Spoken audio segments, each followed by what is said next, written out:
reading out the names of fallen British soldiers in Iraq, while the man responsible for their deaths and millions more is honored. Only meters away, a protest organized by Stop the War Coalition calling for former Prime Minister Tony Blair's knighthood ceremony to stop.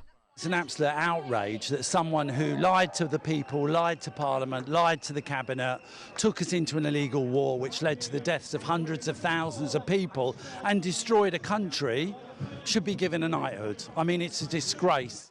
The biggest of those lies in the so-called Iraq War dossier, a claim that former Iraqi dictator Saddam Hussein possessed mass murder weapons.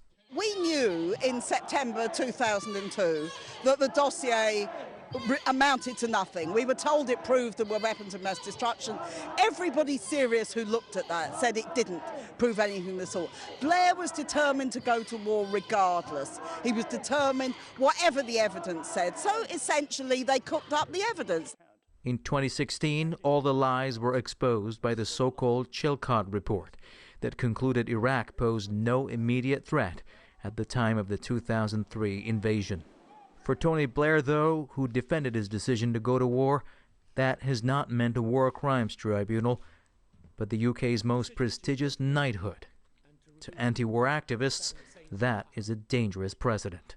Well, it's trying to make it easier to go to war in future. It's trying to say to politicians, even if you go to war and it's illegal, it's criminal, it's based on lies, it has nothing but devastating impact, you can still be honoured, it'll be forgive and forget. But forgive and forget they have not. Tony Blair continues to be one of the most detested politicians at home and abroad.